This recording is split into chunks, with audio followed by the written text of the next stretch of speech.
Well, thank you, Andre. Thank you very much for that introduction, and thank you so much for the invitation to come and visit Karlstadt. It's a great opportunity for me, so I'd like to thank the department for hosting me and also the Ander Foundation for funding this visit. The last year for me has been one of transition. I've moved universities, and I really feel I'm kind of ready to sort of pick up some arguments of research that I've had to let lapse a little bit while I've been writing lectures and working out IT connections in my new university for a while. So I'm really very much looking forward to the conversations that I'm sure we'll be having here in Karlstadt over the next year or so. Geomedia. Geomedia has been defined very nicely, I think, in the introduction to the book that Andre just showed you, by Andre, Karin, Mikonnen, Linda, Johan here in the Geomedia studies group, as the fundamental role of media in organising and giving meaning to processes and activities in space. And of course, digital media are reconfiguring spaces and places in really quite radical ways. Digital media, mobile media, social media, and so on. Using them both connects different places to each other. It generates geolocated metadata, which we can use both as a research resource and a methodology.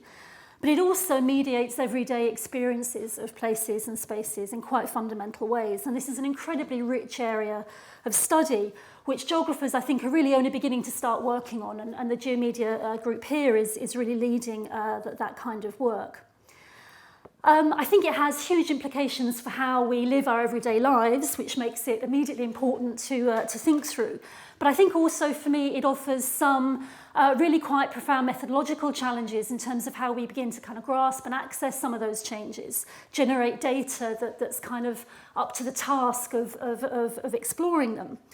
But also I think it offers some theoretical challenges to some of the terms, certainly that when I trained as a cultural geographer many years ago now, particularly the notion of representation, I'm not sure that quite works anymore to deal with a kind of this sort of digital geomediation, and I want to say a little bit about that later on in my talk.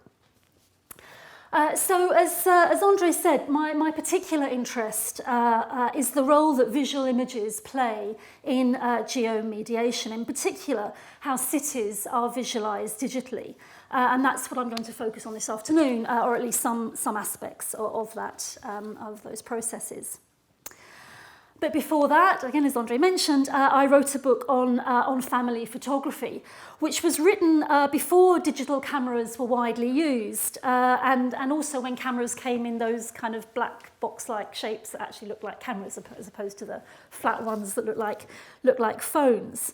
Now that book was published in 2010, but actually that kind of like the past decade has seen an extraordinary change in the way that digital visuals are used. So most family photo collections now, of course, are digital. They're hosted on computers, whereas when I did the research for that book in the early 2010s, I would go into people's houses and they would pull out shoe boxes full of photos and show me photo albums and so on. And those photos are shared via platforms, digital platforms of different kinds. So just to remind you, Facebook launched in 2004, Twitter 2006, the first iPhone was released in the US in 2007, WhatsApp and Weibo founded in 2009, Instagram 2010, Snapchat 2011. These are all actually really remarkably recent inventions. But they seem to have taken hold very fast, very widely. And of course, many of us now organise our social lives through these apps on our smartphones. We watch films where the special effects seem to be the point, digital special effects. TV programmes, almost all of which seem to have gone through very heavy post-production digital editing to create spectacle, to create mood and atmosphere.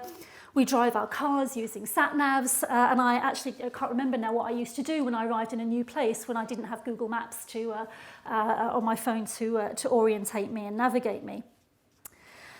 So that interest of mine in images kicked off with family photos, but is actually really useful in terms of thinking about digital geomedia, because those media, as we encounter them on all sorts of screens, in all sorts of situations in our everyday lives, are actually full of images of very many different kinds.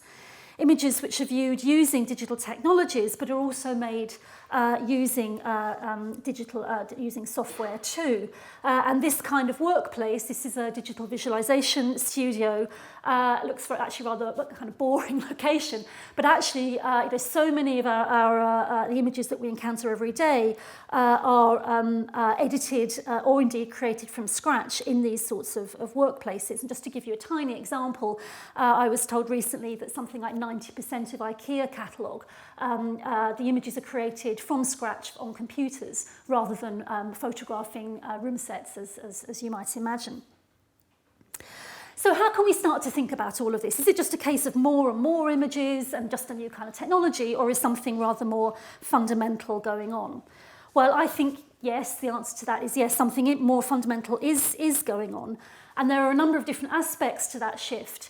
And I think because the shift is relatively recent, and we were only talking about a kind of suite of new tech, many of which only emerged less than a decade ago, I think we as kind of consumers of those technologies, but also as kind of theorists of digital media, are still beginning to get to grips and to think through the implications of this shift.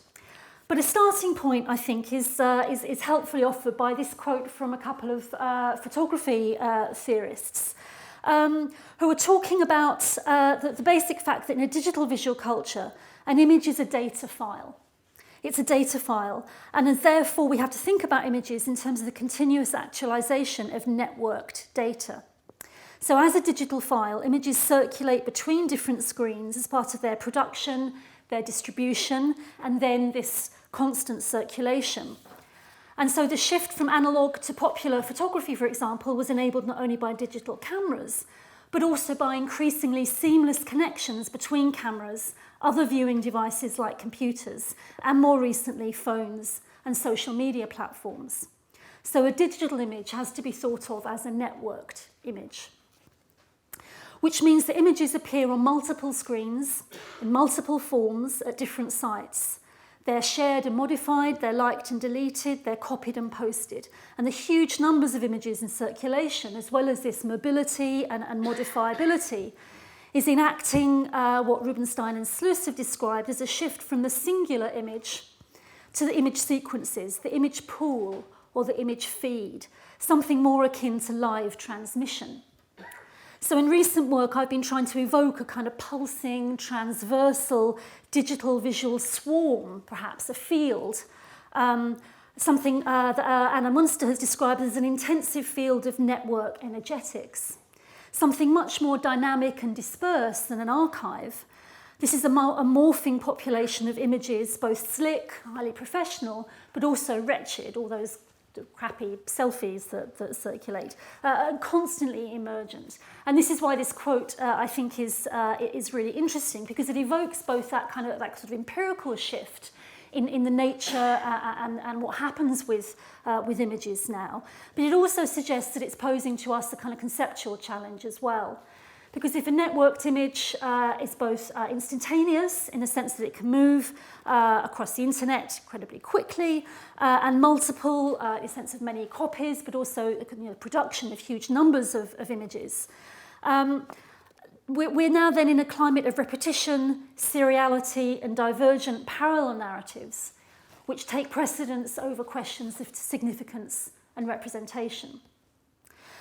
So what I want to do in this lecture then is to think a bit about what that quote might mean. What does it mean when repetition, seriality, when the scale and speed of image circulation and production potentially become more important than the question of what they're representing or the process of representation itself.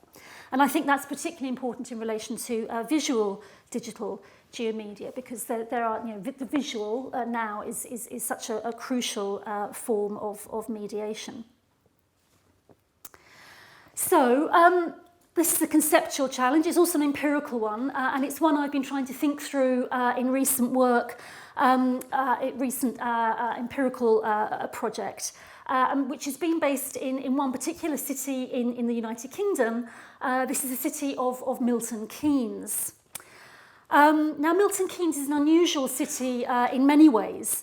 It's the last of the UK's post-war new towns. It was incorporated in 1968, so it's just celebrated its 50th anniversary.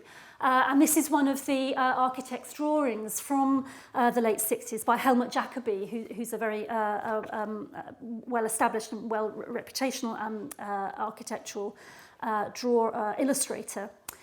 As a new city, from its foundation, Milton Keynes was heavily mediated. It's a new town that was positioned halfway between London and Birmingham. It now has a population of about 250,000.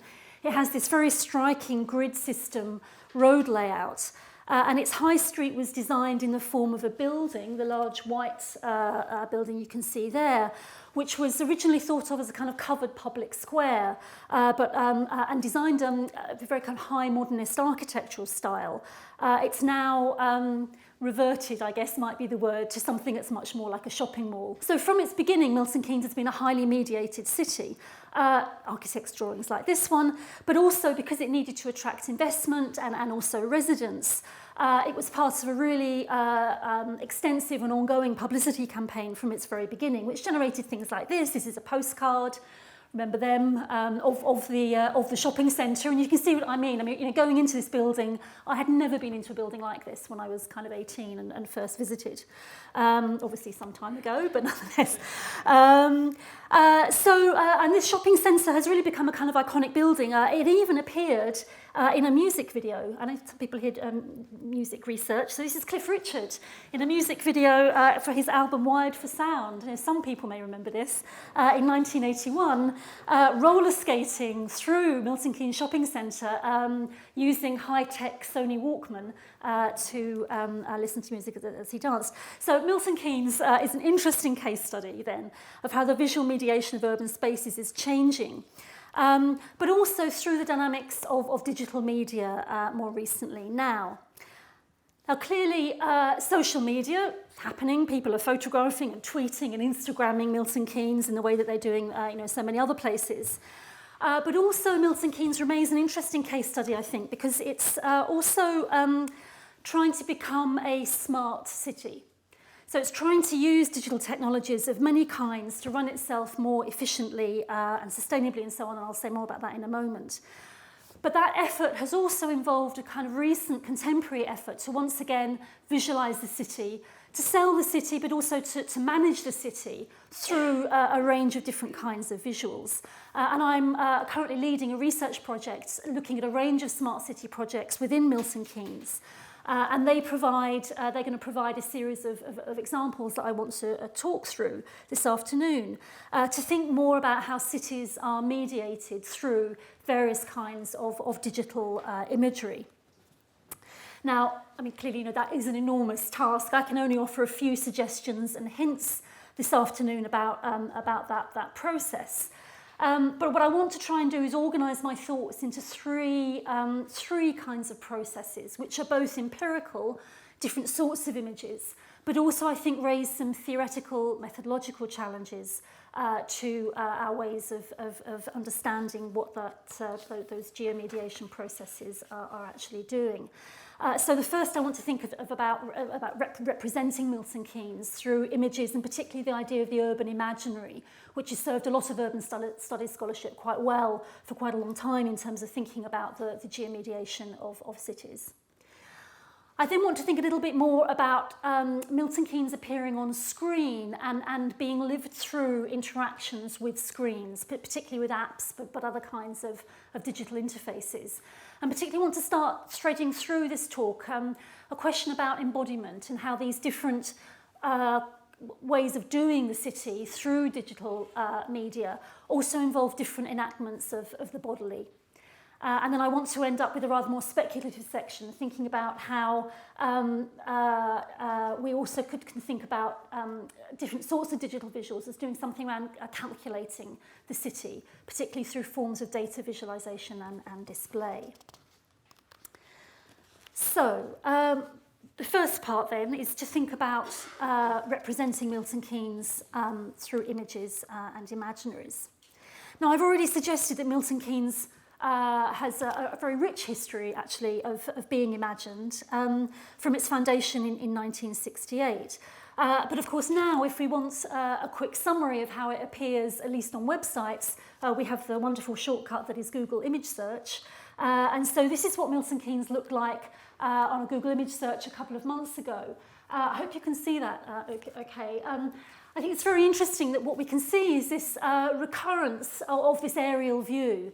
I don't know whether that has something to do with the unusual grid layouts of the city, perhaps as an example of planning and so on, continues to be seen as something quite innovative around transport networks and so on. Some of the iconic buildings are there.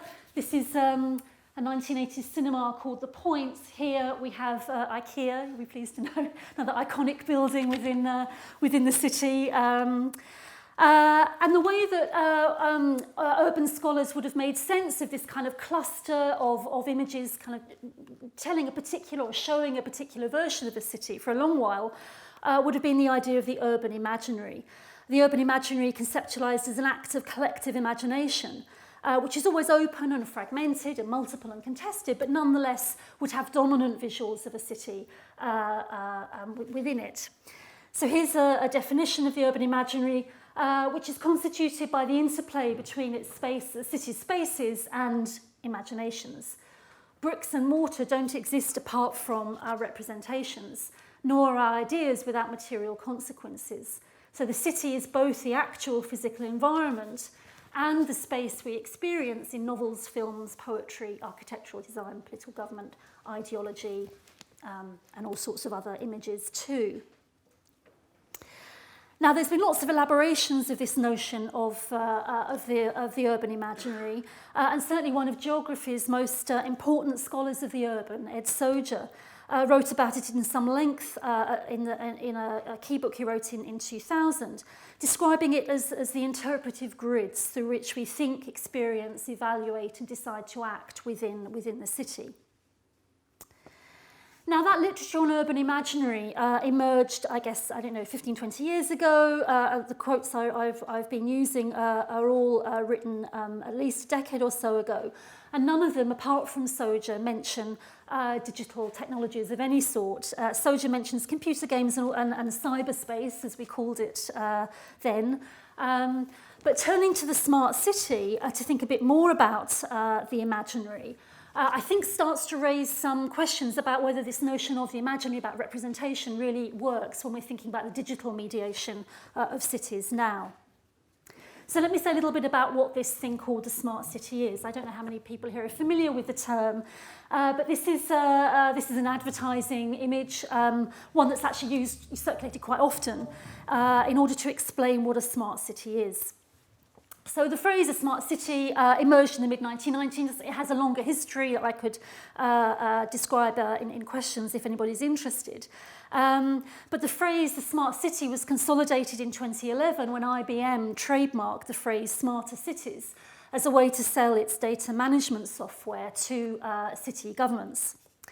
So in a smart city, sensors, digital sensors of many kinds are embedded all through the urban environment, and also smartphones, the location signals that your smartphone emits are also part of a kind of sensor landscape which generates data, and that data is then harvested and analysed and put to work to make cities run more efficiently, more sustainably, more securely, and perhaps more democratically, or at least that's the hype when you start reading the various claims for the benefits of the smart city. So digital data then can be used to manage urban environments in many ways. So for example, it can enable the better management of traffic flow, for example, or swifter responses to flooding, or the tighter integration of energy supply and demand. And I'm also always very relieved in this smart city that forest fires and radiation leaks are also part of what can be detected, which is quite a relief, I guess, to the residents of this particular city. Now, in many cities, smart, or claiming to be smart, is part of their urban imaginary. So city leaders like Barcelona, Manchester, Amsterdam, cities having to compete on what Monica Deegan has called the global catwalk for urban investment and for being seen as the best, the leading city, are all also beginning to use the idea of being smart as a way to enhance their reputational aura and to compete as being a truly modern, global, advanced city. And the large software companies who sell smart city technologies also put huge amounts of work into creating their own smart imaginaries too, on their YouTube channels and television advertisements, through Twitter feeds at expos and so on and so forth. Siemens has built an entire exhibition space in London's Docklands to promote smart, sustainable urbanism, and Twitter is full of these imagined visions of kind of blue data streams zapping through imagined urban spaces. Now, while it's not clear how far this label of the smart city has permeated the collective imagination of urban populations, it's certainly the case that digital technologies of many kinds, as I've been saying, have become part of everyday experiences in city, as subway cards are swiped, for example, and apps of all kinds are used to navigate city life. Now, Milton Keynes is also selling itself as a smart city. And in fact, it has a long history of urban technological innovation. In the early 1990s, it was one of the first cities to have an online database, which was called the MK Observatory, and which hosted all sorts of information about the city on a geographical information systems structure.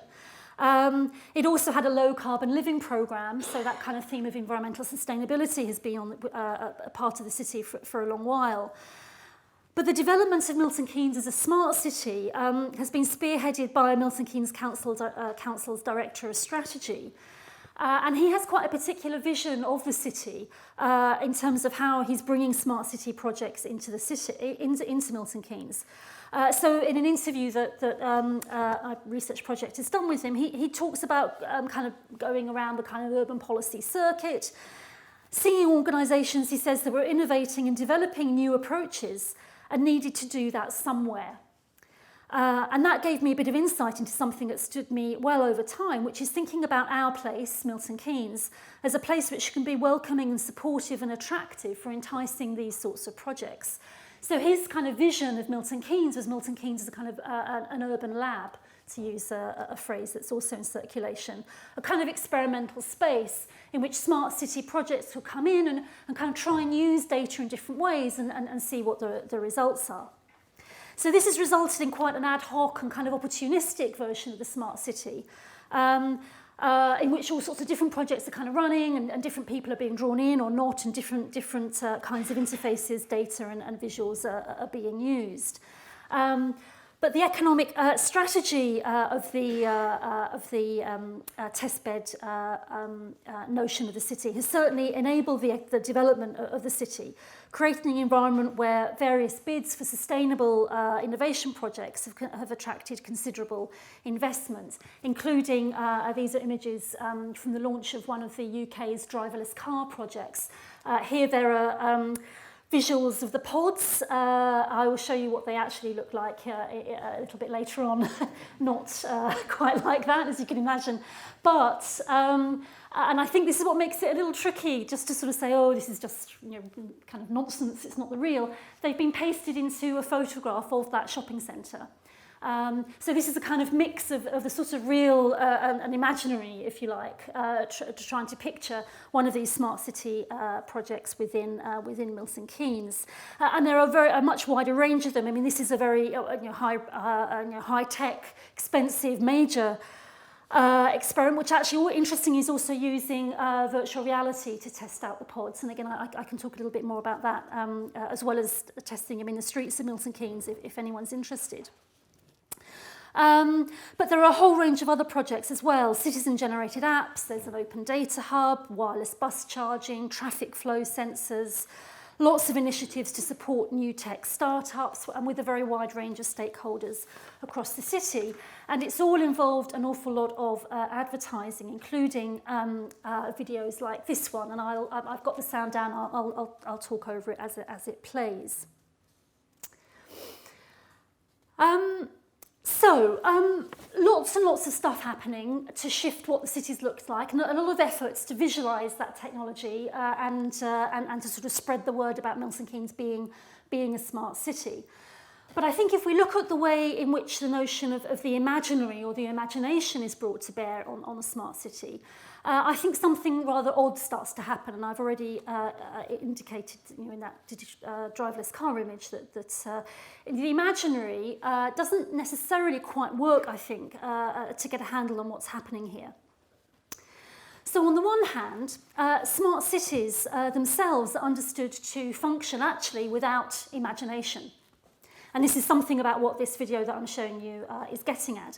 Smart city advocates argue that one of the advantages of smart city technology is precisely that it removes the human from urban infrastructure management, replacing it with a completely unimaginative machinic intelligence.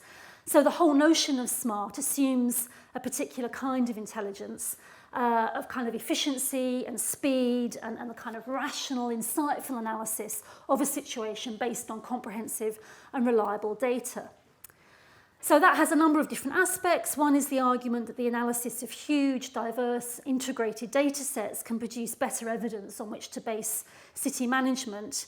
And there's a link here to that whole notion that big data and machine learning can kind of think better than humans can.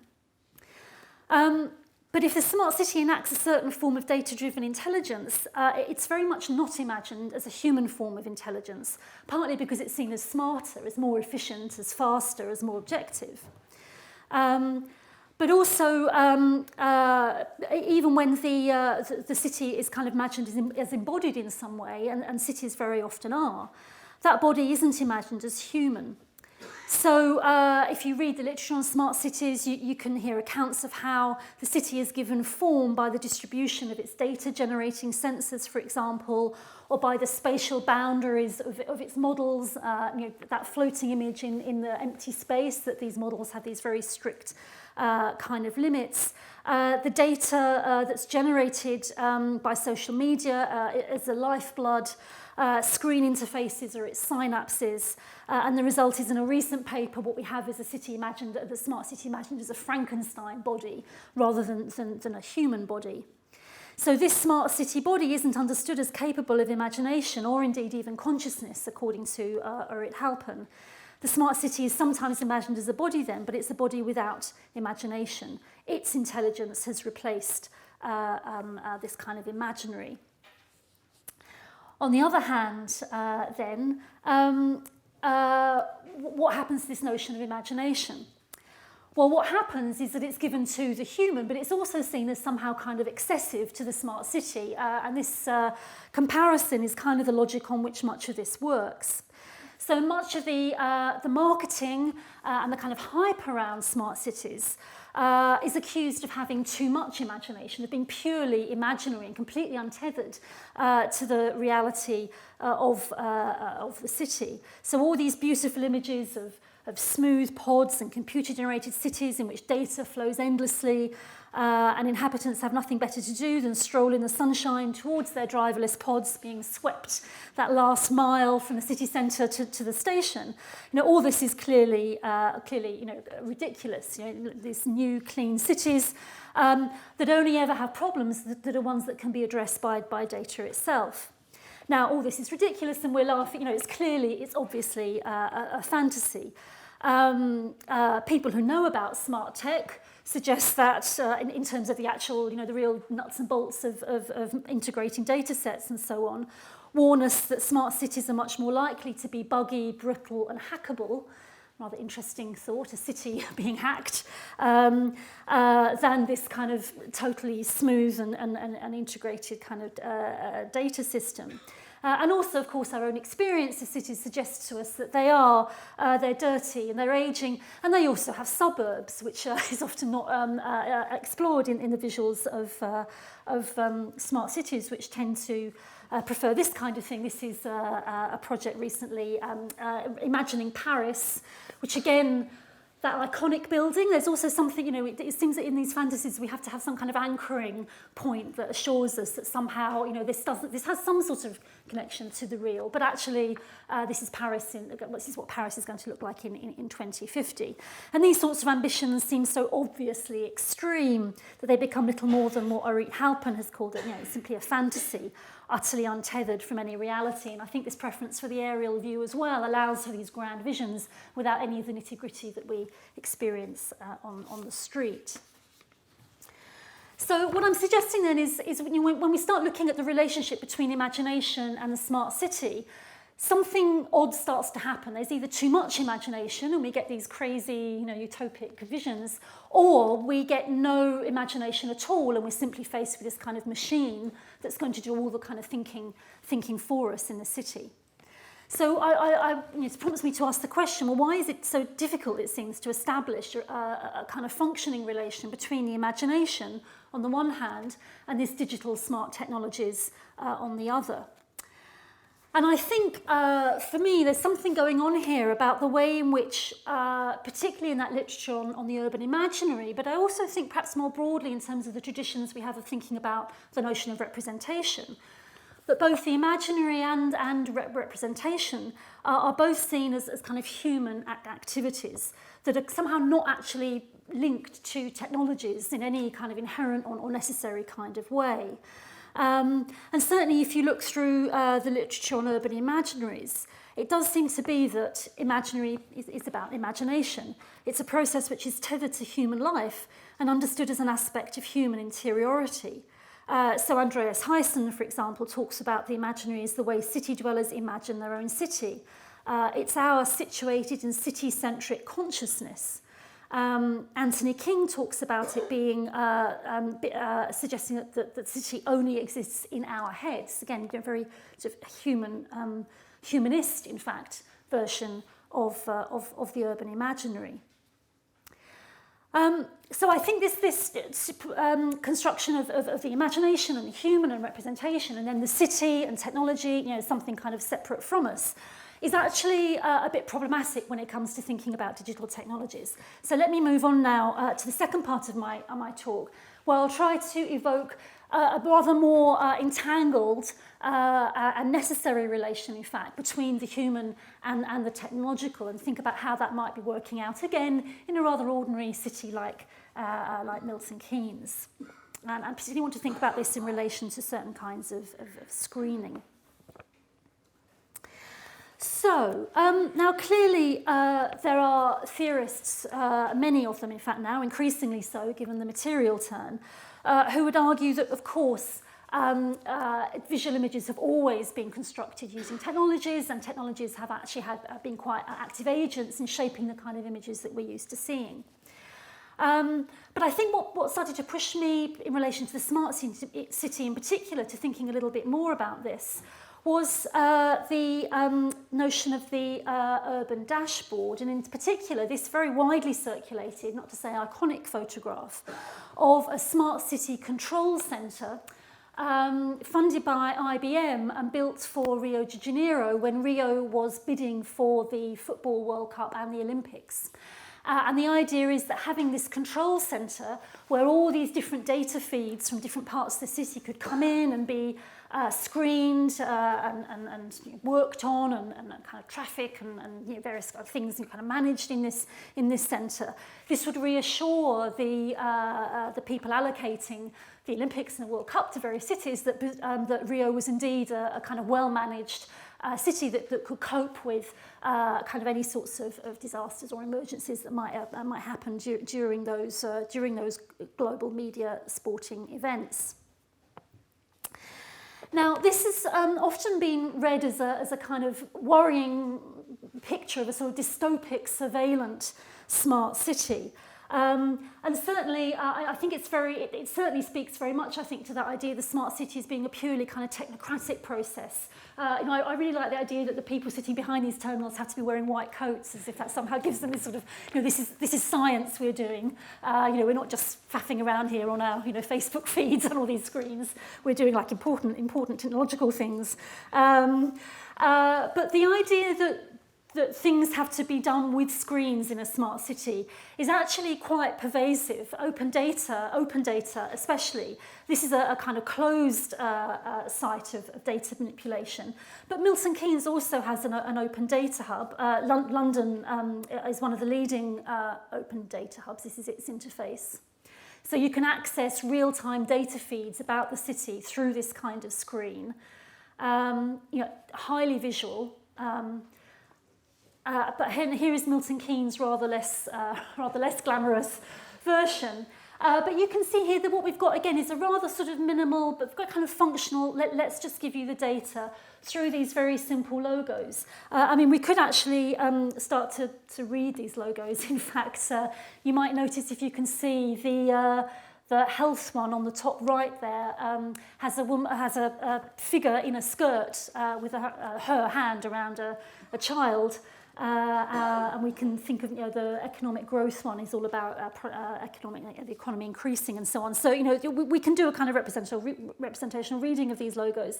But I think what it suggests is that cities are also being visualized through interfaces that expect you to engage with them in some way. So if you start to drill down into Milton Keynes's online database, for example, this is what you end up with if you drill down into the transport page. Again, not sort of hugely whizzy, figurative visuals, but you can see here these are a whole series of tags about how you can label and access the huge numbers of data sets that they have about traffic flow and other kinds of data mobility in the city.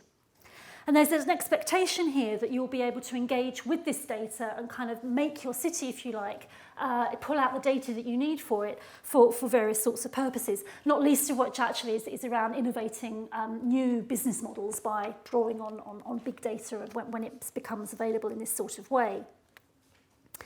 So here we've got a sense of technology and data, and I'd say even in these rather boring sorts of visuals, inviting, perhaps even demanding, requesting interaction. You're going into a website in order to do something with what it offers. And this shift towards thinking about a much more kind of engaged sense of the relation between the human and the technological is my segue into saying a little bit about a recent paper I published looking at the work of Bernard Stiegler, for whom the relationship with technology is absolutely fundamental, in fact, to being human. It's not an added optional extra. It's not something that our imagination becomes expressed through. We would not have an imagination without the ability to articulate it through various kinds of technologies. And he has a very generous interpretation of technology, which would include language and so on, but also the kinds of cultural texts, we might call them, that we've been producing for millennia. So for feminist geographers Mitchell and Elwood, Stiegler's work has important points to make about what it means to be human. And he's profoundly concerned with what's happening to the human in an era of ubiquitous digital connectivity. As he describes, this technology allows each and every one of us to be at a distance, always and everywhere. The question being that of knowing what being can mean here. So for him, the question, I guess, as a philosopher, is what it is to be human in this digitally mediated world. Perhaps for us, as those interested in geomedia, I think the question also of what here means also becomes open to question. How do digital technologies mediate our understandings of places? That's the very starting point of this lecture. Now, this theoretical shift, Stiegler, but we could think of other theorists too, towards thinking about the co-constitution of the human with the technological, I think has become more and more popular, of course, at the moment, because also we see digital technologies doing things in the world. Digital technologies are every day, they're pervasive, and they seem to be shifting our various kinds of experiences, not least through a very wide range of apps and interfaces which demand attention and interaction. Of course, there's lots of discussion now about the attention economy. My geographer colleague James Ash has a current project looking at the incredibly careful work that goes on into app interface design to get you to engage with an app interface and then to keep on engaging, particularly if you're going to take out a loan or go shopping or navigate, keep you on that screen, keep you engaged, keep your attention. And there's a much more intimate relationship then between technologies and places than that notion of the urban imaginary seemed to allow. And in fact, it's so intimate that when I went onto the App Store to look for Milton Keynes-based apps, it really struck me that what came up were a lot of apps that were almost all about kind of almost sort of physical experiencing of being in a place. You know, this is intimate actually at the level of the body. So there are a few apps around kind of news feeds and so on, but all the rest were around mobility of different kinds. So there were walking trails, heritage trails, fitness trails. There are several apps around cycling, either hiring cycles. They have one of those digital hiring cycle schemes in Milton Keynes. But also there's a whole series of cycle paths in the city that are quite difficult to navigate, actually. So there's apps to allow you to do that or to report problems with your cycle route or your road, potholes and so on. There were bus apps, there were taxi apps. The other thing were an awful lot of food delivery apps. So it's like this whole emphasis is about moving through the city as an embodied, but even kind of ingesting, kind of fueling yourself up, getting your food to yourself as quickly as possible through this kind of these series of urban smartphone applications.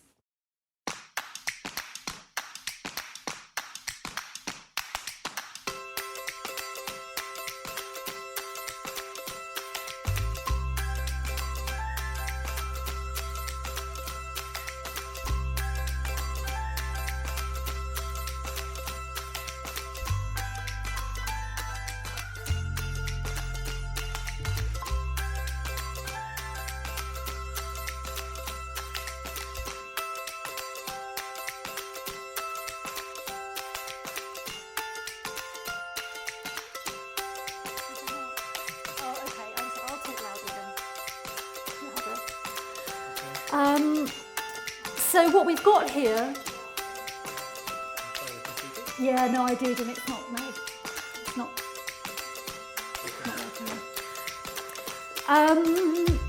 It is only music, there's no voice, so hopefully I'll just have all together now. So these videos, as you can see, emphasise, and even the music actually, is this constant beat of movement and mobility and flow. So the human in the smart city is constantly shown as on the move. And traffic management is one of the key themes in many smart cities. Cars, buses, bicycles, trains, even pushchairs and wheelchairs. And if people aren't driving, pedalling or being transported, they're walking in the smart city. And the only time humans seem to pause in this endless movement is when they're waiting for some kind of transport to arrive. And that's consistently figured as a kind of problem that smart apps or smart city sensor networks can solve. And of course, data is also always on the move. And it strikes me in these videos that data is never shown as travelling through cables, which I think actually is probably how most data travels. It's always shown as going sort of seamlessly, frictionlessly through the air, pulsing through the city, providing some kind of heartbeat. And that appears in lots of the still images of smart cities as well. This is a very typical one. You know, there are others, hundreds of others I could have chosen, where luminescent flowing data, visually similar to the images found in a great many of the videos as well, where kind of traffic and data streams at night are flowing in this kind of zappy, speedy way through an urban environment. Now, this focus on mobility has implications, I think, quite profound implications for thinking about how people in the smart city are imagined. I mean, certainly we are imagined as always wanting to be on the move. There doesn't seem to be any value or virtue in this vision of the city of being slow, of pausing, resting, or of waiting in any way. But also, having just started to begin to analyse the range of interviews that we did with a great many of the stakeholders in Milton Keynes as a smart city, it's very clear that they absolutely do not share the language of kind of social difference, or let alone social inequality, that as social scientists we're bringing to bear on the research project. And in fact, they are, by and large, very uninterested in the ways in which different people might engage with these kind of technologies in different ways. But interestingly, there are only two kinds of particular kinds of person that are specified in their talk about smart and what they're doing in Milton Keynes to be smart. And both are embodied, or at least constructed and embodied in particular kinds of ways. And both of those forms of embodiment have impacts on their mobility. So one kind of person that's often mentioned is the person with disabilities, which means that they can't move so well. So people in wheelchairs, for example, or people with sight loss as well. So it's okay to mention people with sight loss who may need smart tech to help them. As I was told very clearly in one interview, though, it's not appropriate to ask why the smart city transport sector is so dominated by male engineers and male concerns about getting around the city. That apparently wasn't appropriate. The other group that it's okay to mention, if you're a smart city tech person, are old people who, interestingly, are both assumed to usually have both limited mobility and sight loss.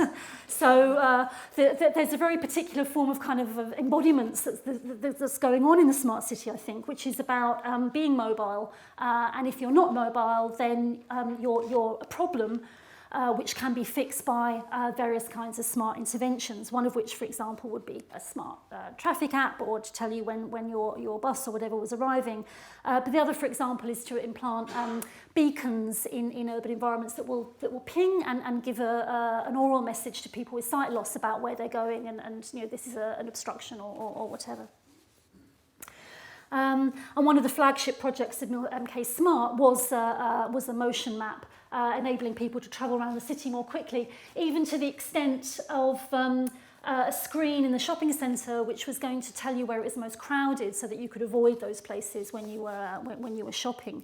That motion map project was designed pre-Google Maps and got completely taken over by Google Maps, but the people working on it told us that it still wasn't a waste of time because they could take it to expos in order to show how cutting edge Milton Keynes was being in terms of experimenting with new technologies. So there's an awful lot of kind of hype and spectacle embedded in this technological innovation. It's not just about actually achieving anything in the city itself. So thinking a little bit more about this mobility, it also implies a particular kind of space. And here I draw on the film critic Thomas Alsacer, who describes what he calls the new default value of digital vision as really immersive. And this is very different from the kind of notion of representation of kind of framed image in a screen. This is about a form of visual field organised through a spatiality that suspends vanishing points, seamlessly varies distance, and unchains the camera from the observer. And if I just play that Milton Keynes video again, that seems to me exactly what this kind of visualization of the city, the smart city, is doing. It's all about inviting navigation, doing away with horizons, suspending vanishing points, seamlessly varying distance, unchaining the camera, and so on. That's exactly what's happening in this sort of visualization app, which invites you to park where the app tells you is the best place to park. And this clearly enacts what Donna Haraway, a long time ago now, I think, described as the God trick, seeing everywhere from nowhere. You're this completely mobile point of view.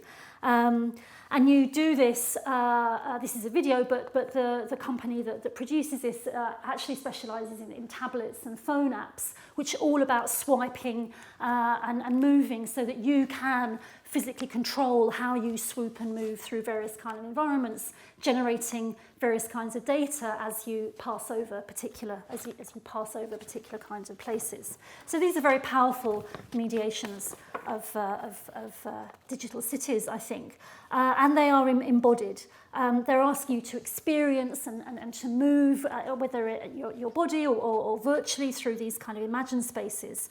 I'm doing that real imagine things again, but that sense of being sort of integrated into the imagery, inviting not contemplation but action, And Anna Verhoef has described this as moving into the larger massive images of which they're part, keeping an eye out for where to move or what to do next.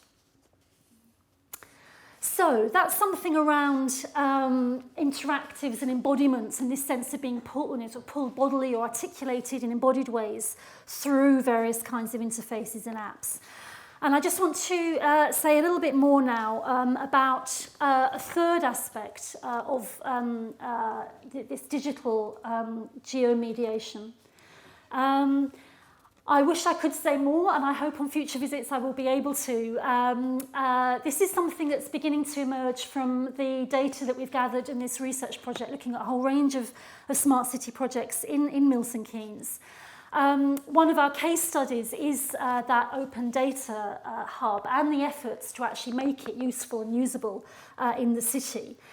And we're beginning to get some very interesting kind of interview material coming through about the ways in which much of that data calculates Milton Keynes through quite particular uses of kind of algorithms and integrating different data sets and aggregating different kinds of populations together. I couldn't find anything particularly visual to show you around that, so I'm not going to say a great deal more about it.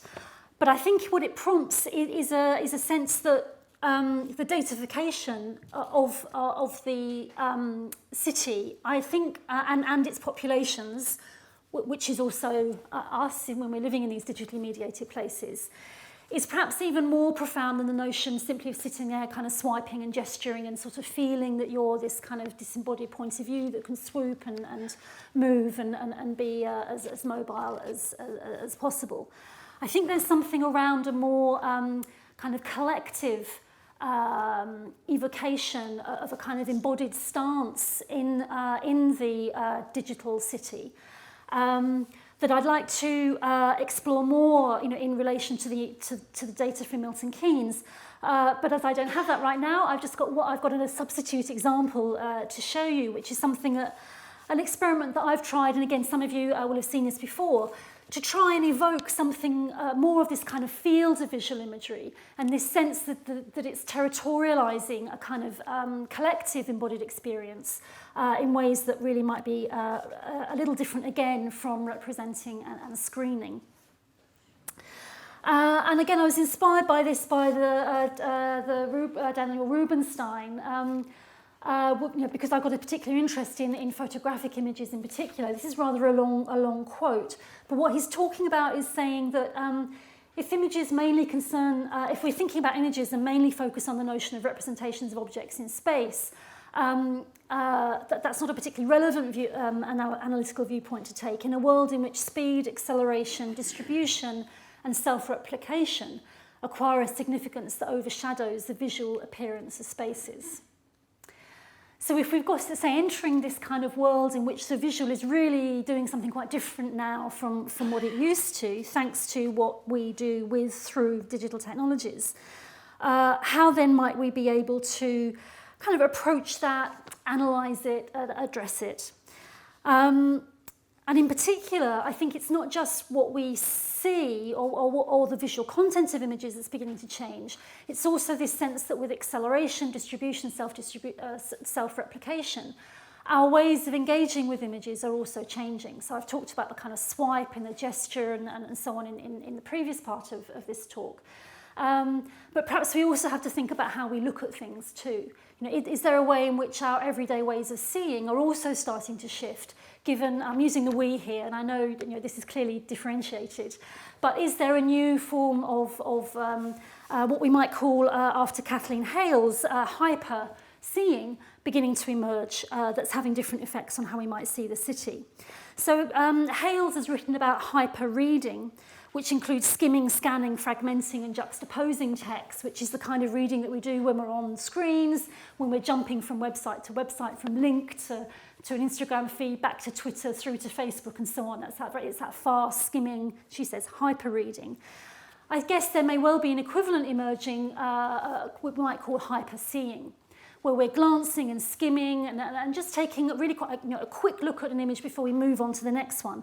And certainly looking at young people these days on their Instagram feeds or whatever, when they're flicking through, I can hardly see the images that my daughter skims through on her Instagram feed, but she seems to be able to like, to move, to like, to skim, to like, to move, it's really quite it's embodied, but it's also something about the visuality that's shifting as well. So I thought I would try and experiment with some of this, and I used a data visualization software, an open access one. I have no skills in coding or anything. This is a piece of software that Lev Manovich has designed and made available. And what I did was put into it 9,000 images attached to tweets that use the hashtag #SmartCity. So I can explore this in a lot more detail if anybody's particularly interested. But what we can see here is a visualization software that works on the basis of distributing many, many images on the basis of their color. Now, color is a particularly interesting aspect, I think, of if we're thinking around hyperseeing. Kathleen Stewart calls color compositional, and she says it weaves together and congeals kinds of images across different kinds of across separate images into what she calls an energetics of form.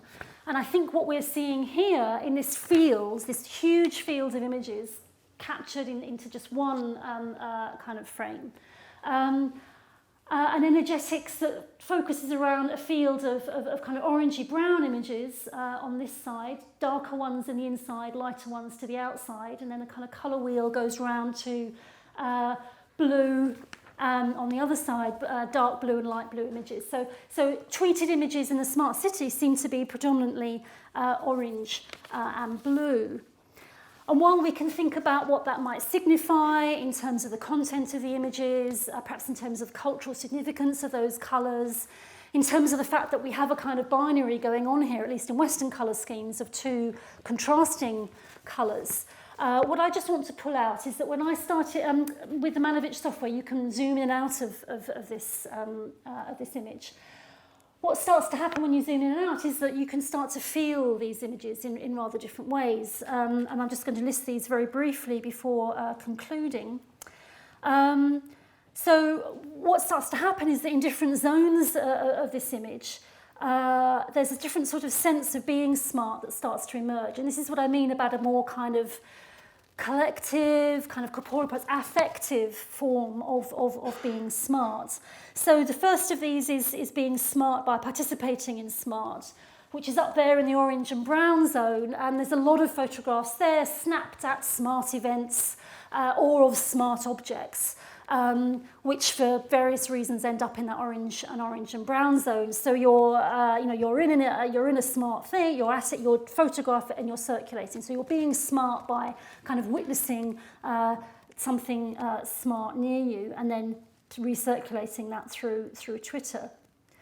There's smart by learning to be smart. And a lot of the blue images are graphics explaining what smart is, rather like that opening advert I showed you from Lobelium for sensors. It's an image of often blue, suggesting this kind of futuristic sort of world where data flows. That always seems to be in blue, but you're learning about being smart by looking at these kind of sort of explanatory images. And then the third kind of feeling for being smart is about having a kind of vision of smart, which are very often these intense sort of dark blue and the orange flows of traffic and so on, these kind of often imagined visions of a kind of future smart. So what I think this suggests to me is that something about this kind of field of images, rather than just the individual images, starting, as I say, to kind of embody a more kind of collective feeling about what it is to be in a smart city through a different kind of visuality, that perhaps this visualization might be one tool to try and access. But it's just an experiment. I'd be interested in your thoughts on it, or perhaps alternatives of how we might move to accessing that third kind of sense of the digital mediation of cities. So let me conclude now, and I will try to be brief. What I've tried to do in this talk then is to suggest that cities now are being profoundly mediated by digital technologies. There are clearly a very wide range of ways in which this is happening. I've only touched on just a few this afternoon, but I think the smart city is an interesting way into that diversity because it produces so many images from adverts to social media to those much more perhaps kind of pragmatic kind of dashboard, just get you into a data set kind of things.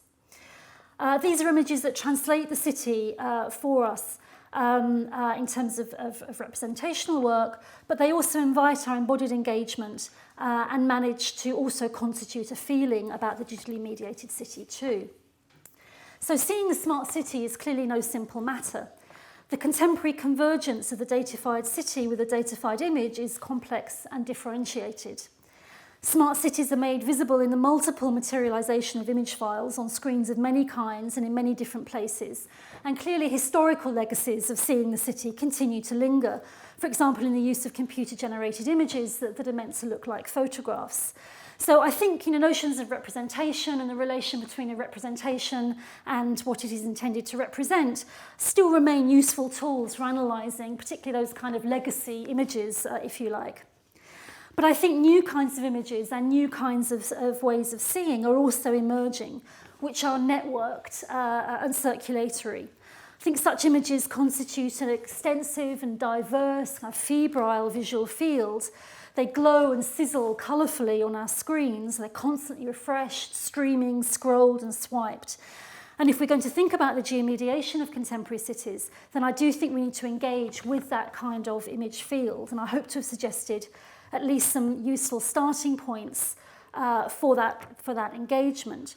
And I think there are two challenges here for us. One of which is to figure out what's going on in, as I say, what is really quite a recent set of developments and a very diverse set of developments. So there's some empirical and methodological challenges there. But also I think there are some theoretical challenges. And I've worked through, as I say, three possible theoretical approaches to this. The notion of representation, which I've suggested remains useful, but I think we need to think more about that sense of embodied engagement with images, that sense that bodies are co-constituted through technologies and the visuals that they produce. But then also notions perhaps of how we might think of a more sort of collective, hyper-scene visual field emerging that's more affective, which also mediates our experiencing in particular kinds of ways. And in particular, what I'd like to do in conversations with the Geomedia team here is really start to take this work forward in thinking about the question of social difference in the city, the digitally mediated city. Because although I've been emphasising the kind of the hype and the mobility and the certain kinds of difference becoming kind of noticeable and actionable in the smart city, many of the categories of social difference that as social scientists we're very familiar with using and that clearly still matter immensely in contemporary cities and are highly visibilised and spectacularised in many ways, differences of class, of race, of gender and so on, facial recognition apps that claim to recognise sexuality and so on. All of this points to a need for much more careful attention, I think, in relation to this work, to notions of social difference and how they might play out through representation, embodiment, and forms of calculation. And more generally, I think the notion that the body might be an interesting access point to those questions is really beginning to interest me. How are particular bodies redistributed or remade using social media? Which bodies become visible and how? How is data being used to compose new forms of embodiment, perhaps distributed embodiment? Which bodies become visible in what forms, in what fields of visuality? Through what kinds of networks and how are those networks organised both spatially and temporally. So I think there's so much more interesting work to be done here. And again, I'd like to reiterate my thanks for the university here and the Ander Foundation for supporting this visit. And I'm really looking forward to future conversations that will take some of these ideas forward. So thank you very much.